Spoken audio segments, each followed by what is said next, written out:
Actual Reports, second portion. Di kalidad, kag madalong ng mga analisis sa pinakainit na balita sa bilog na probensya kag nasyon. Actual Reports, second portion. Patas kag balanse na komentaryo sa mga issues kag mga balita nga nagaapekto sa mga pumuluyo sa adlaw-adlaw nga tanan. Actual Reports, second portion. Upod sa veterano kag respetado nga komentarista, Aksyon Fred Salanga. Aksyon Radio. Alas 6:40 na sa ngalan ni Aksyon na Fred Salanga. Ako naman Aksyon Artay Hupon. Aksyon Radio. Dito sa area sang Cebu. Ari istoryahan taniho kay kundi ang mga government agencies madamo ini sa ila ang nakahilera o kung nakalinyada kung isyo sang korupsyon ang pagambalan kag may mga akusasyon ang pila ka mga empleyado. Now, anong balita? Sa syudad sang Cebu, may mga cases na nga gin-ambush ang pila ka mga empleyado sang Bureau of Customs bangod nga ini sila may mga akusasyon or aligasyon kag isyu sang korupsyon. Abi nyo natabo dito subong sa Cebu, ang operasyon mismo sa puerto naapektuhan kay wala na nag-report ang mga kaupdanan sadtong magin-ambush nga mga miyembro sang Bureau of Customs. Now, siling ko na noong nagkatabo sa Pilipinas, ini nga sitwasyon because we are not only addressing dito iya sa Cebu, ngang may mga empleyado sang gobyerno nga Bureau of Customs nalakip ini sa ginamonitor mo kag kon parte iya sa mag-cases labi na gid sa isyu sang korupsyon ng Bureau of Customs ay ni nagakadula man sa listahan no nagalakip ni sila sa iban pagin nga mga government agencies. Tining kakita ya siling ko ang pag-imbestigar sa isyu sang korupsyon diri sa Pilipinas isa ini sa nangin problema nga bisan dako nang nakulimbat mo kag nagkadto sa personal gain or sa personal nga kaiwan sang isa ka empleyado kabaylo sang interes sang iya trabaho kabalo kati dra sa puerto galalagi ang mga ginadeliver nga mga materials, mga contrabands, kaya hindi man tanan na kontrabando, illegal mo, nagasululod diri sa Pilipinas, ang nag-check na amo ni ang Bureau of Customs. Ginpangtumba may ara sa mga ambush kaso na nagluntad, in particular sa Cebu. Sikunano iniman, ang solusyon bala sumong sa Pilipinas, kung may issue kasang korupsyon, daw naunahan pang otoridad ta, kag ang mga government agencies that suppose mag-conduct investigation to apprehend sining nga mga tao kung matuod ang aligasyon sa ila. Tinano ining mga nag-operate sa mga nagapanumba sa ilayaman? Liquidation squad? Ang mga kakumpetensya nila? Anong ang gulo din nga nakita sa mga otoridad man? Aksyon Radio. Pero kung may ara galitong bahanay, nagatarong man ang iban nga mga empleyado, no? Aksyon Radio. Sa iban nga government agencies, guro para madula ning korupsyon.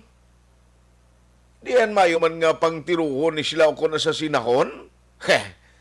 Pero dapat ilakip diri ang mga politiko nga kawati. Aksyon Radio. Why ko gambal nga husto ina nga proseso. Pero ang aton lang diri, ako hindi ko konforme na kung may amo na nga may pinatyanay because that is a crime. Sala ginaya.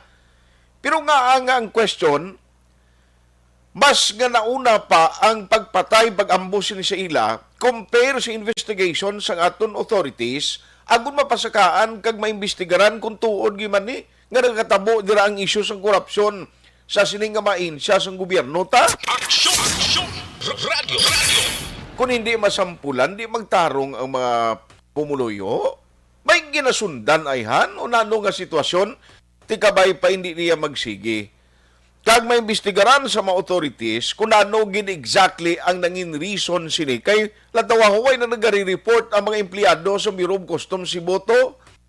Ang puerto nila, ga problema dito ang mga pasulod sang ila sini nga mga bagahe, sang ila sini nga mga items, kay naga-absent ang mga empleyado. Aksyon! Aksyon! Radio! Radio! Ti kabay pa masulbar ini sang gobyerno, no? Ang aton mga authorities kabay pa nga may proper investigation. Agod nga magklaruhan ini tanan nga may issue so that nga hindi lang niya solusyon ang pinatyanay sa issue sang korupsyon. Kaya tika unfair man na, iban gani, kapin pa politiko may issue sang korupsyon, ang iba na katilaw na presyo, subong papili naman liwat. O, nawala lang niya. Kung ordinaryo nga tao, kang mangawat kasang tinapay, presyo ka. Pero kung milyon ang imo sini makulimbat sa kaban sang gobyerno, mangin politiko ka pa. Aksyon! Aksyon! Radio! Radio! Tinga to lang diri kabay pa, maimbestigaran ini because at the end of the day, dapat ang hustisya, anuman ang isyu kontra sa isa ka persona, dapat tutukan sa gobyerno, dapat tutukan sa mainsa sa gobyerno, mga otoridad, agud mao si saan, kag, di mapakita sa tao kung matuod ginman nga ang korupsyon kontra sang karon nga gobyerno.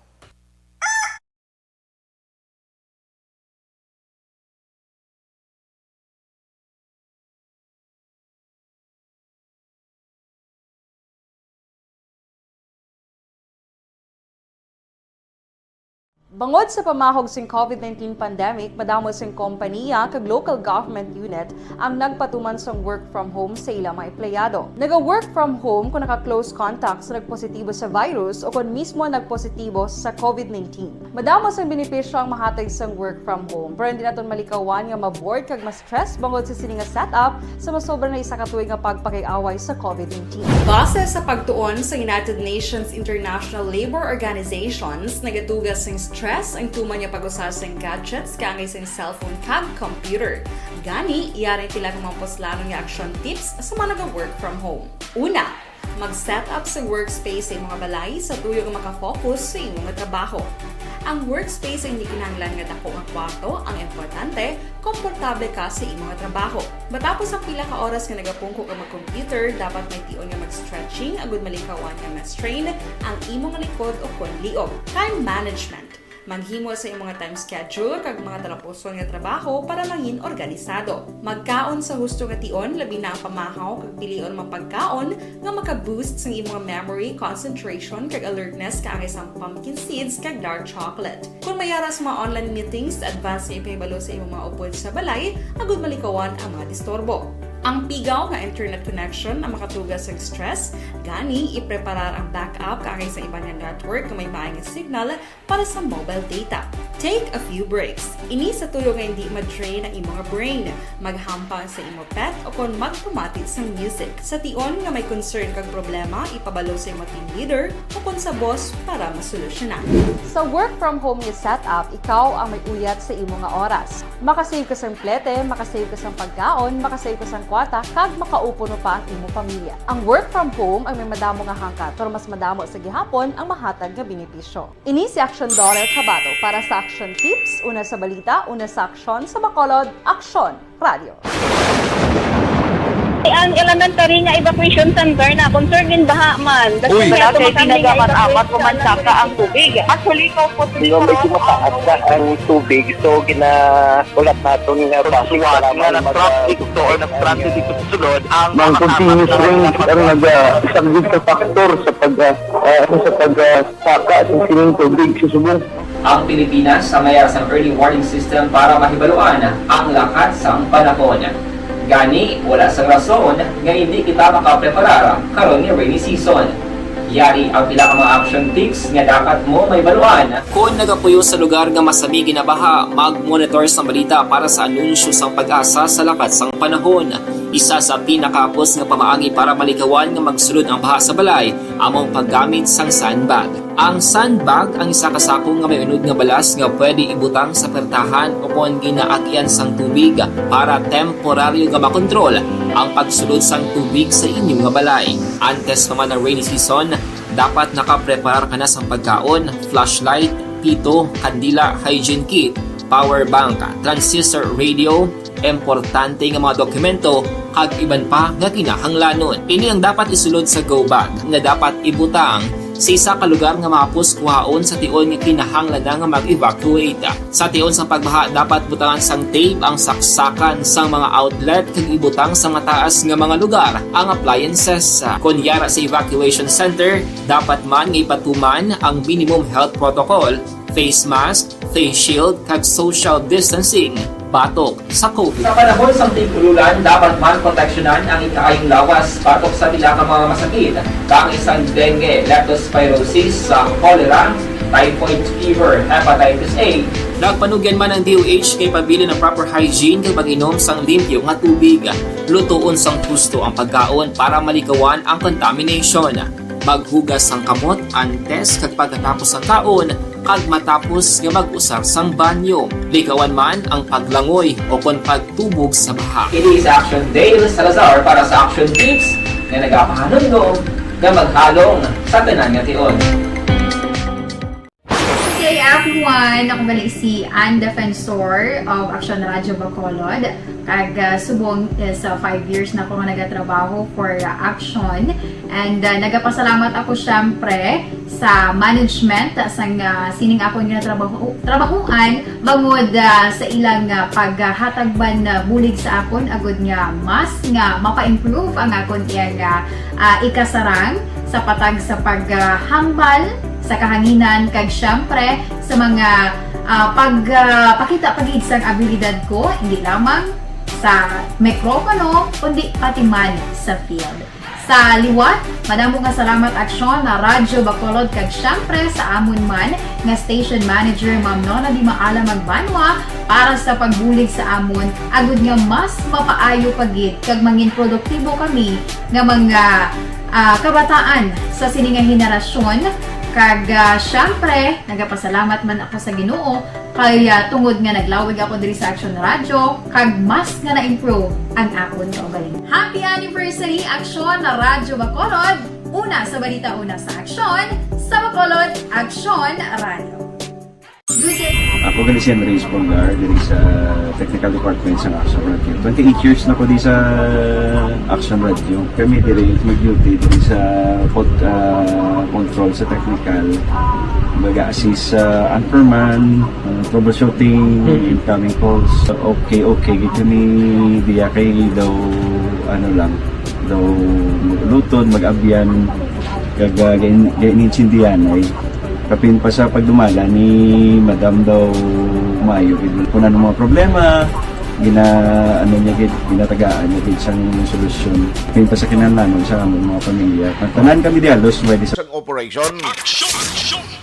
Isa man nagapamangkot na kung saan o posible magarisyom ini mabalaan tana no sa bulan sa Marso pa. But may mga circumstansya nga pwede man bangin basihan agud i-allow ini ang face-to-face classes. Now question, remember diri sa Bacolod last time, may mga members ng DepEd, Department of Education, mga teachers, nga hindi gid magpabakuna sa COVID-19 vaccine. Kung magtayo yun ni ang pangnubo sang cases, kag magbalik kita into alert level number 1, kagang DepEd o porsigido nga ipatigayon ng face-to-face, tinano matabo niya karon kabataan ginapangdala sa ginikanan magpabakuna sa COVID-19 tikong ang maestro why mabakunahan na matabo sina Action Radio. Ga ikaw ang nagaserbi nga mentor nga magabulig edukar sa pumuluyo kag sa imo sining nga mga estudyante tikon ikaw hindi bakunado nano ni man patuluon pa ni sila sa DepEd, bangin part ni sila sa face-to-face instruction, ha? Action Radio. So ay pasang klaro na no, ang ina-ETF nga regulation, at the same time, ang DepEd sumong ginahulat naman ang huni nila.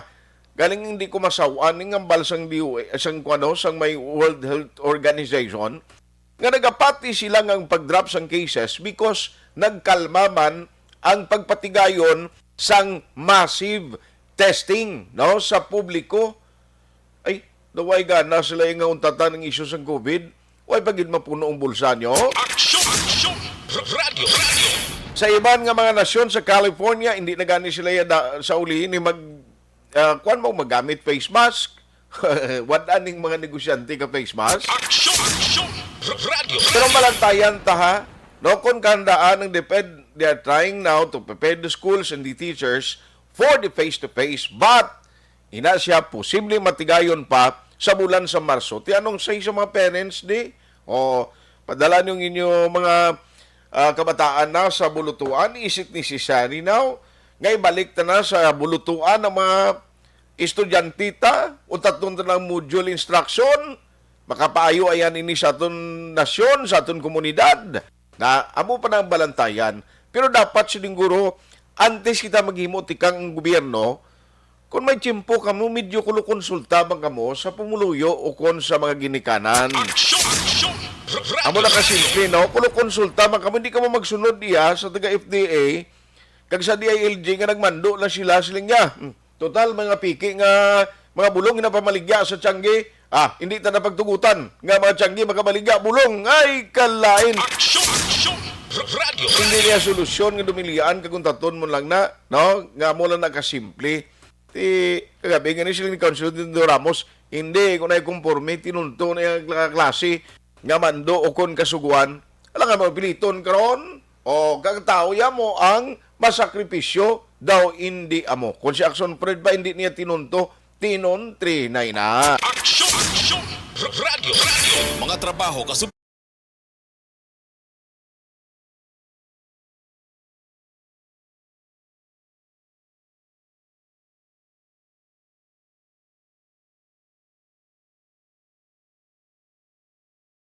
Bangod sa pamahog sing COVID-19 pandemic, madamo sing kompanya kag local government unit ang nagpatuman sang work from home sa ilang mga empleyado. Naga-work from home kung naka-close contact sa nagpositibo sa virus o kung mismo nagpositibo sa COVID-19. Madamo sang benepisyo ang mahatag sang work from home, pero hindi naton malikawan nga ma-bored kag ma-stress bangod sa sini nga setup sa masobra na isa ka tuig nga pagpakiaway sa COVID-19. Base sa pagtuon sa United Nations International Labour Organizations, nagatugas sing stress ang tuman niya pag-usar sa gadgets kangay sa cellphone kag computer. Gani, iyarin tila ng mga poslanong nga action tips sa mga nag-work from home. Una, mag-set up sa workspace sa mga balay sa tuyo nga makafocus sa inyong trabaho. Ang workspace ay hindi kinahanglan nga dako ang kwarto, ang importante, komportable ka sa imong trabaho. Matapos ang pila ka oras nga nagapungko ka mag-computer, dapat may tion nga mag-stretching agud malikawan nga ma-strain ang imong likod o konliog. Time management. Maghimo sa imong time schedule kag mga talapuson nga trabaho para mangin organisado. Magkaon sa husto nga tion labi na ang pamahaw kag pilion mapagkaon nga maka-boost sa imong memory, concentration kag alertness kaangay sa pumpkin seeds kag dark chocolate. Kung mayara sa mga online meetings, advance na ipahibalo sa imong mga upod sa balay, agud malikawan ang mga disturbo. Ang pigaw nga internet connection ang makatugas sa stress, gani ipreparar ang backup kaangay sa ibang network kung may maayong signal para sa mobile data. Take a few breaks. Ini sa tuyo nga hindi ma-drain ang imong brain, maghampang sa imong pet o kung magpumati sa music. Sa tion nga may concern kag problema, ipabalo sa imong team leader o kung sa boss para masolusyonan. Sa work from home nga setup, ikaw ang may uyat sa imong nga oras. Makasave ka sa plete, makasave ka sa pagkaon, makasave ka sa kwata, kag makaupo no pa ang imong pamilya. Ang work from home ay may madamo nga hangkat, pero mas madamo sa gihapon ang mahatag nga benepisyo. Ini si Action Dorel Cabato para sa Action Tips, una sa balita, una sa aksyon sa Bacolod, Aksyon Radio. Ang elementary nga evacuation center na concern din baha man. Uy, Kasi pinagamat-amat kumansaka ang tubig. Actually, ko po May mataas na ang tubig. So, ulat natin nga Pagsuwat nga nag-trap dito or nag-transit dito sa sulod ang Mang continuous range ang nag-subject sa factor sa pagsaka at sining tubig sa subong. Ang Pilipinas sa mayroon sa early warning system para mahibaluan ang lakas ng panahon. Gani, wala sa rason nga hindi kita makapreparar karon ni rainy season. Yari ang pila ka mga action tips nga dapat mo may baluan. Kung nagapuyo sa lugar nga masabi ginabaha, mag-monitor sa balita para sa anunsyo sang pag-asa sa lakat sang panahon. Isa sa pinakapos nga pamaagi para malikawan nga magsulod ang baha sa balay, among paggamit sang sandbag. Ang sandbag ang isa kasakong nga may unod nga balas nga pwede ibutang sa pertahan upon ginaagyan sang tubig para temporaryo nga makontrol ang pagsulod sang tubig sa inyong nga balay. Antes naman ng rainy season, dapat nakapreparar ka na sang pagkaon, flashlight, pito, kandila, hygiene kit, power bank, transistor radio, importante nga mga dokumento kag iban pa nga kinahanglanon. Ini ang dapat isulod sa go bag nga dapat ibutang sa isa ka lugar nga mapus kuhaon sa tion nga kinahanglan nga mag-evacuate. Sa tion sa pagbaha dapat butangan sang tape ang saksakan sang mga outlet kag ibutang sa mga taas nga mga lugar ang appliances. Kunyara sa evacuation center, dapat man nga ipatuman ang minimum health protocol, face mask, face shield kag social distancing batok sa COVID. Sa panahon sa tigululan, dapat man proteksyonan ang ikaayong lawas batok sa pila ka mga masakit. Kang isang dengue, leptospirosis, cholera, typhoid fever, hepatitis A. Nagpanugyan man ang DOH kay pabili ng proper hygiene kay pag-inom sang limpyo nga tubig. Lutuon sang gusto ang pagkaon para malikawan ang contamination. Maghugas sang kamot antes kag pagkatapos ang kaon kag matapos nga mag-usar sang banyo. Likawan man ang paglangoy o kon pagtubog sa baha. Ini sa Action Dale Salazar para sa Action Tips nga nagapahanong nga maghalong sa tanan nga tion. Hey everyone! Ako balik si Ann Defensor of Action Radio Bacolod. Kag subong sa 5 years na ako nga nagatrabaho for Action. And nagapasalamat ako syempre sa management sang sining ako nga trabahuan bangod sa ilang paghatagban bulig sa akon agud nga mas nga mapa-improve ang akon iyang ikasarang sa patag sa paghambal sa kahanginan kag syempre sa mga pakita pagid sang abilidad ko hindi lamang sa mikropono kundi pati man sa field. Sa liwat, madamo nga salamat Aksyon na Radyo Bacolod kag syempre sa amon man nga station manager Ma'am Nona Di Maala Magbanwa para sa pagbulig sa amon agud nga mas mapaayo pagid kag mangin produktibo kami nga mga kabataan sa sininga henerasyon. Kag syempre, nagapasalamat man ako sa Ginoo kay tungod nga naglawig ako diri Radio. Why natagaling tiyempo diri sa aton sining pagpangalagad. Sa ngalan sang inyong regular anchorman, Aksyon Fred Salanga. Kung naman aksyon tay hupon, mga ka-aksyon, din ka man sa pinaslabuton ka sa amon balita ka serbisyo, sama-sama tayo, Pilipino. Una sa balita, una sa aksyon, sa Bacolod, Aksyon Radio. Aksyon Radio!